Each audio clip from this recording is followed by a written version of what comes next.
Lee, Gail, how nice to see you. Hello. Please come in. Thank you. Oh, gosh, Let me I hope take we're your not too coat. early. No, definitely not early. I'm glad you're the first people to get here. Gotta admit, I'm a little nervous. I don't see why. Everything looks wonderful, including you. Well, thank you. Thank you, Lee. Alan. Yes? Oh, yes, yes. I'm the official bartender for tonight, and I am now taking orders. Gail, what would you like? Well, a glass of white wine would be just perfect. And the usual for me. And let me help you. Okay, fine. Here goes. I want to tell you, Alan, before the usual for me. And let me help you. Okay, fine. Here goes. I want to tell you, Alan, before the party gets rolling, that everything is progressing beautifully with the cardiac wing. From the legal standpoint, at least. Thank you, sir. I'm sure it is, Lee, now that you're back as counsel. Well, thanks to you. I know how difficult it was for you to convince the Hartwig board to give me a second chance. We wanted the best man for the job, and we got him. I couldn't be more pleased that you're back. Come on. Gail, it's a puy-puy-say. I hope you like it. Oh, only my most favorite wine in the world. Good, Thank good. you. Lee, Gail's been telling me about all the hard work you're doing lately. Things must be going very well. Well, almost too well, in fact. I mean, if business continues to pick up, I'm afraid I'm going to have to pull in an associate. Well, you know, if you wait until June when he passes his bar exam, I'm sure you have a very capable son who would love to join your firm. Well, it is amazing, isn't it, how fast time flies? I got to tell you, though, I couldn't be more proud of Scotty, what he's doing with his life. And he's very proud of you, Lee. We all are. Thank you, Monica. If I can just stick to my tomato juice, I'll be fine. If not... Well, since you're tending bar, I'll tend the door. Quite right, too. Get on with it. Hello. Leslie, come in. Gail and Lee are already here. You are a totally different young lady than the one I left at the hospital today. Well, surgical green is not my color. Never has been. Especially under the lights. Boy, you're absolutely radiant tonight.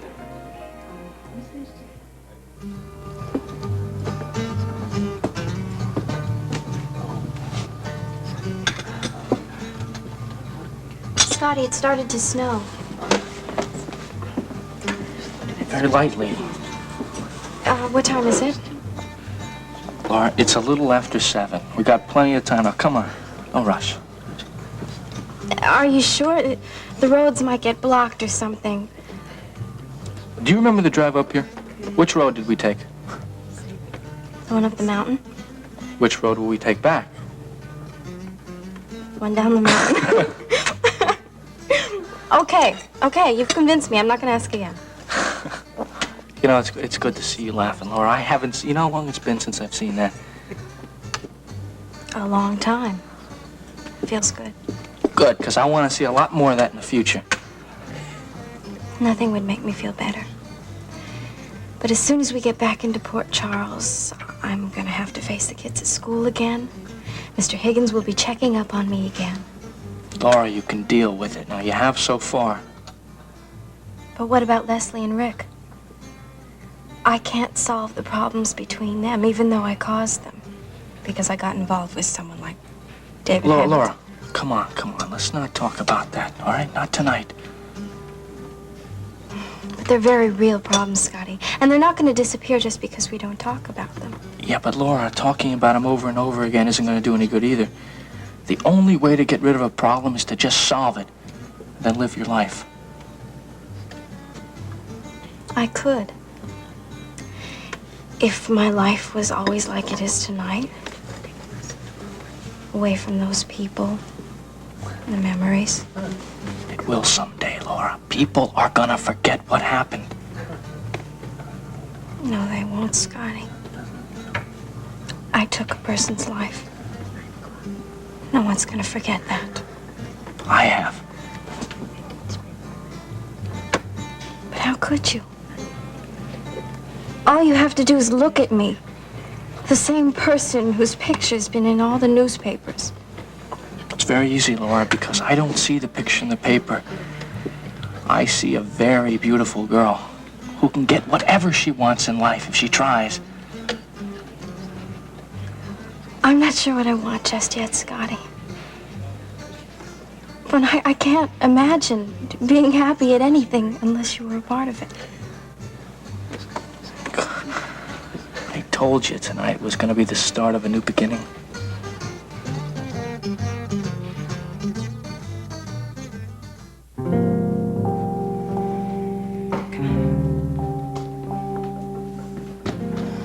Looks like I'm late twice in a row, Bobby. I'm sorry. Oh, Andrea, it's okay. No rush.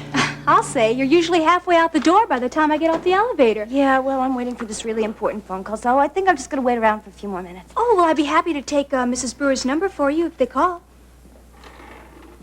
Okay. But Andrea, promise you won't forget. Now, this is really important. Okay. Bye. Bye-bye. Lobby, Miss Mitter. Yes, she's right here. Hold on, please. Bobby. Oh, it's a good thing I waited. Hello. Signed, sealed, and delivered. Are you sure everything? Oh, Bobby, there ain't no mechanic up here in the boondocks ever gonna figure out what I did to that carburetor. I knew that job as a mechanic would pay off someday. Oh, you're fantastic. Now, look, you got the number to call, right? But don't call until 9 o'clock. Yeah, I got it right here. Mr. John Higgins. Now, don't worry, baby sister. From here on in, it's gonna be clear sailing. Luke, you're fantastic. Let me know what happens. Bye. Was that the important call you were waiting for, Bobby? Andrea, important is not the word. By this time tomorrow, my life is going to look pretty rosy. Night. Here we are. Hello, hello. Thank you very much. Thank you.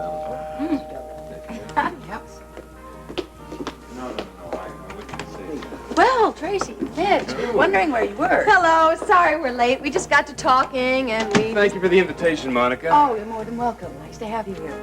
I think you know almost everybody here. Well, if he doesn't, I can certainly introduce him around. Why don't I do that? Hello, Mitch. How are you? Alan? Good to see you. Come on, then. Let me introduce you around. Mitch, I know Lee. How are you? Yeah, fine, Mitch. I couldn't be better. Good to see you. This is Dr. Gail Adamson.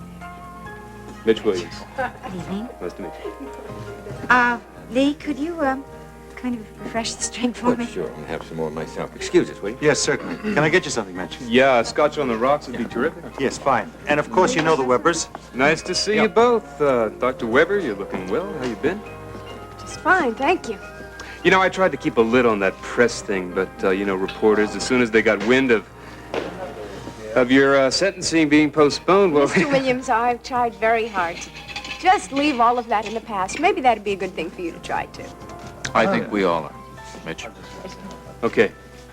I'm glad to hear that. Because in my business, you make a lot of enemies, and I'm just glad somebody realizes that I'm doing my job like everybody else. Right. Here's your drink. Thank you, Alan. You know, I've been meaning to write you a note about those groundbreaking ceremonies. That speech you gave was terrific. It was very inspiring. Thank you. Cardiac wing means a lot to all of us. Hello, everybody. I'm going to come back and say hello in just a minute, but right now I'd like to steal Mitch away. Is that all right? Of course, Tracy. I was right about you, Mitch. Are you right? About what? You have it. Have what? Charisma, I think they call it. Well, I'm just saying hello to everybody. That's all I'm doing. I was watching you while you were talking to Rick and Leslie Weber. Yeah. The last time you and Rick Weber locked horns, it was my parents' house in Long Island. Not pleasant, but tonight, I don't know what you did, but you won him over. Well, this isn't the courtroom. It's just a party, and everybody's nice no matter what they're really feeling. Not the Webers, especially Leslie Weber. Not after that press conference you called. But there again, you won her over. It's charm like that that wins votes come election time. Okay, come election time, it may win votes, but I'm just at a party. I'm just trying to relax and have a good time. Do me a favor, keep up the good work. Excuse me.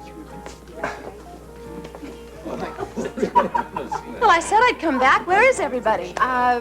Rick is talking to Lee and Gail, and Alan just left to get me some more wine. Well, to tell you the truth, I'm glad. I want the opportunity to talk to you.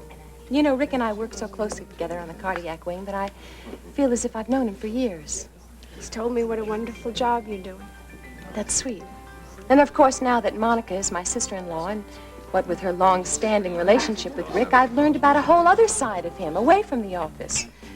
So now if you and I could become good friends, then we could all be one big happy family. Are you going to stay in Port Charles after the wing is open? Sure I will. My job doesn't end with a dedication ceremony, and I adore Port Charles. Let's have lunch one day, Leslie. I'd love to get to know you as well as I know Rick. Tracy, I don't think I told you. You really look lovely tonight. Thank you very much. That's exactly what I was trying to explain to you, Leslie. At these kinds of parties, you don't get enough chance to talk. Excuse me, my husband is beckoning. I'm not kidding, Tracy. One false move. Wonderful party, Monica. Enjoy.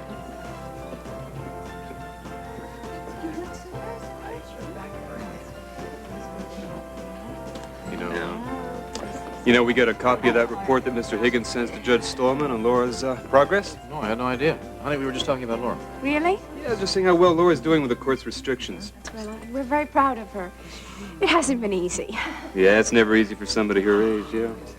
But all she has to do is about 4 or 5 more months of this, and I think he'll drop all the charges against her. Oh, may I tell her you said that? Sure.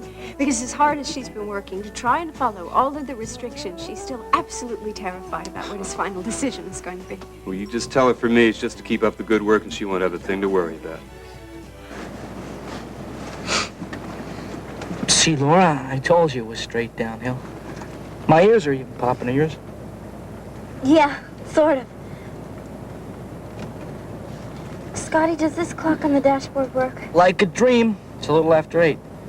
Now, come on, Laura. You said you weren't going to worry if we left at 7:45, right? Scotty, what's wrong? I don't know. Lee just had the car tuned up. It's probably just still cold from the parking lot.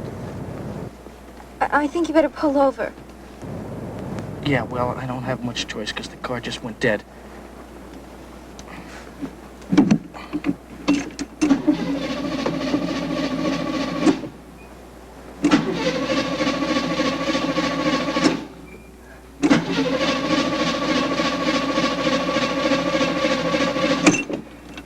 I don't get it. It was just fine. Scotty, do you know anything about cars? Yeah, a little bit. Look, Laura, there's a flashlight in there, okay? I'm gonna get out and see if I can see anything wrong.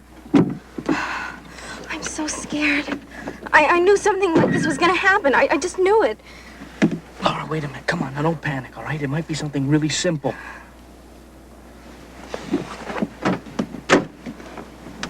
I'm coming with you.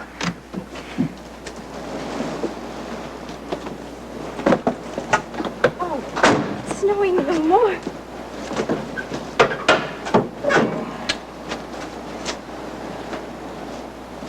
Can you see what's wrong? No, not really. Maybe we should call for help before it gets any later. We can't. We're right in the middle of nowhere. Well, Scotty, we can't just stand here. Let me think, okay? Just let me think for a minute. I knew it. I knew it. I'm going to miss my curfew. Laura, listen, we're just going to have to get to a phone. We're going to have to call Rick. A phone? You just said that we're out in the middle of nowhere. Yeah, but we're going to have to walk back up to the lodge. But that's so far. No, not really. It's just a couple of miles. But it's straight uphill. We're never going to make it in time. Come on, we'll hurry. It'll only take about 20, 25 minutes. Come on, let's go, all right?